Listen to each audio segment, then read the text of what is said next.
নতুন মন্ত্রিসভার খুঁটিনাটি নানা পরিসংখ্যান ও বিশ্লেষণ জানতে যাচ্ছি মাহাদি ধ্রুবর কাছে। ধ্রুব, আপনাকে স্বাগত জানাচ্ছি। আপনি দীর্ঘ সময় ধরেই মন্ত্রী পরিষদে যে ৪৯ জন মন্ত্রী প্রতিমন্ত্রী এসছেন তাদের মধ্য থেকে বেশ কয়েকজনের তাদের যে বিস্তারিত পরিচয় এবং তারা কোত্থেকে নির্বাচিত হয়েছেন, কি মন্ত্রণালয়ে পাচ্ছেন আপনি জানিয়েছেন।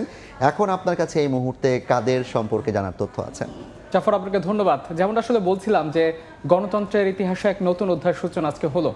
অনেকটা জনগণের সামনে দাঁড়িয়ে কিন্তু আসলে নতুন মন্ত্রী পরিষদ তারা জনগণের কাছে অঙ্গীকার করলেন, তারা শপথ নিলেন।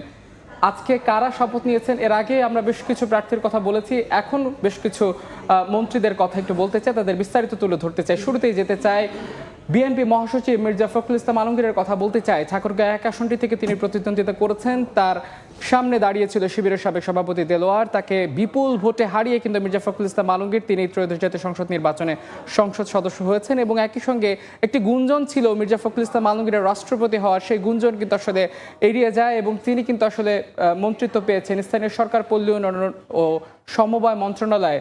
মির্জা ফখরুল ইসলাম আলমগীর তিনি ৬০-এর দশকে ঢাকা বিশ্ববিদ্যালয় ছাত্র ইউনিয়নের রাজনীতির মাধ্যমে তার রাজনৈতিক জীবন শুরু করেন এবং ৯০-এর দশকে তিনি বিএনপির রাজনীতির সঙ্গে সম্পৃক্ত হন। বিএনপির যুগ্ম মহাসচিব হিসেবে তিনি দায়িত্ব পালন করেছিলেন। এবার কিন্তু আসলে তিনি বিএনপির বর্তমানে মহাসচিব হিসেবে দায়িত্ব পালন করছেন।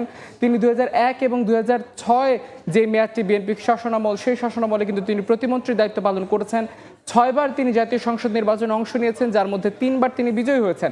আমরা কথা বলতে চাই আমির খসরু মাহমুদকে নিয়ে। আমির খসরু মাহমুদ চৌধুরী তিনি এর আগে চট্টগ্রাম ৮ আসনটি থেকে প্রতিদ্বন্দ্বিতা করলেও এবার কিন্তু তিনি চট্টগ্রাম ১১ আসনটি থেকে প্রতিদ্বন্দ্বিতা করেছেন এবং বিপুল ভোটে তিনি বিজয়ী হয়েছেন। আমির খসরু মাহমুদ চৌধুরী বিএনপির শাসনামলে এর আগে বাণিজ্য মন্ত্রীর দায়িত্ব পালন করলেও এবার তিনি দায়িত্ব পালন করতে যাচ্ছেন অর্থ ও পরিকল্পনা মন্ত্রণালয়। আমির খসরু মাহমুদ চৌধুরী চট্টগ্রাম স্টক এক্সচেঞ্জের প্রতিষ্ঠাতা চেয়ারম্যান হিসেবে দায়িত্ব পালন করেছেন। তিনি বিএনপির স্ট্যান্ডিং কমিটির মেম্বার এবং একটি চমকপ্রদ বিষয় হচ্ছে ৬বার তিনি জাতীয় সংসদ নির্বাচনে অংশগ্রহণ করেছেন, যার মধ্যে ৫বার তিনি বিজয় হয়েছেন।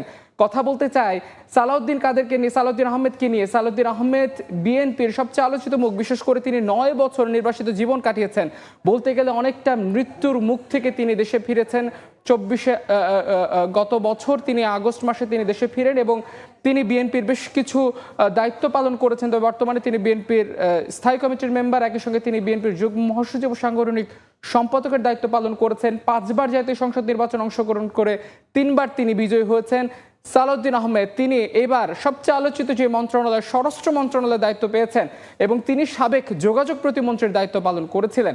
আমরা এরপরে আরেকজনের কথা বলতে চাই, আমরা দেখাতে চাই ইকবাল হাসান মাহমুদ টুকুর কথা বলতে চাই। তার বাবা একজন মন্ত্রী ছিলেন। এবার ইকবাল হাসান মাহমুদ টুকু তিনি পেয়েছেন বিদ্যুৎ, জ্বালানি ও খনিজ সম্পদ মন্ত্রণালয়। ইকবাল হাসান মাহমুদ টুকু সাবেক প্রতিমন্ত্রী হিসেবে দায়িত্ব পালন করেছেন। ৯০ সালে এরশাদ সরকারের পতনের পর তিনি বিএনপির রাজনীতিতে সম্পৃক্ত হন। ৬বার তিনি জাতীয় সংসদ নির্বাচনে অংশগ্রহণ করেছেন, যার মধ্যে ৪বার তিনি বিজয়ী হয়েছেন। তিনি কিন্তু আসলে সিরাজগঞ্জ ২ আসন থেকে প্রতিদ্বন্দ্বিতা করে কিন্তু আসলে বিপুল ভোটে তিনি বিজয়ী হয়েছেন। আমরা আরেকজনের কথা একটু বলতে চাই, আমরা মেজর অবসরপ্রাপ্ত হাফিজ উদ্দিন আহমেদের কথা বলতে চাই, যিনি আসলে মুক্তিযুদ্ধে অনবদ্য ভূমিকার কারণে বীর বিক্রম উপাধিতে তিনি ভূষিত হয়েছেন। তিনি এবার দায়িত্ব পালন করবেন মুক্তিযুদ্ধ মন্ত্রণালয়। তবে তিনি এর আগে আসলে দায়িত্ব পালন করছেন পাট ও বস্ত্র মন্ত্রণালয়, প্রতিমন্ত্রী হিসাবে দায়িত্ব পালন করেছেন। পানি সম্পদ মন্ত্রী হিসাবে দায়িত্ব পালন করলেও এবার এই মুক্তিযোদ্ধা তিনি দায়িত্ব সামলাবেন মুক্তিযোদ্ধা মন্ত্রণালয়। ৭বার তিনি সংসদ সদস্য নির্বাচিত হয়েছেন, ৮বার প্রতিদ্বন্দ্বিতা করেছেন, সংসদ সদস্য হয়েছেন ৪বার। তিনি বিএনপির ভাইস চেয়ারম্যান হিসাবে দায়িত্ব পালন করছেন। তো তিনি কিন্তু এর আগে ভোলা জেলা বিএনপির সভাপতি হিসাবে দায়িত্ব পালন করেছেন।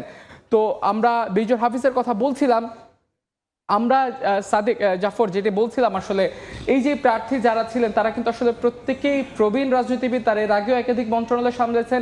এবার তারা আসলে কিন্তু অনেকটা, আপনি যেটি নবীন প্রবীণের কথা বললেন, প্রতিমন্ত্রীদের প্রত্যেকেই কিন্তু এবার প্রথমবারের মন্ত্রিসভায় যুক্ত হয়েছেন। আর মন্ত্রীদের মধ্যে ১৭ জনই হচ্ছে নতুন। এবার আসলে নতুন মানে নবীন এবং প্রবীণের সমন্বয় একটি চমকপ্রদ মন্ত্রিসভা আসলে এবার ত্রয়োদশ জাতীয় সংসদ মাধ্যমে কিন্তু আসলে জাতি পেয়েছে। ধন্যবাদ আপনাকে মাহাদি ধ্রুব। আমাদের সঙ্গে যুক্ত ছিলেন সহকর্মী মাহাদি ধ্রুব, জানাচ্ছিলেন নবনিযুক্ত মন্ত্রিসভার সদস্যদের ব্যাপারে বিস্তারিত।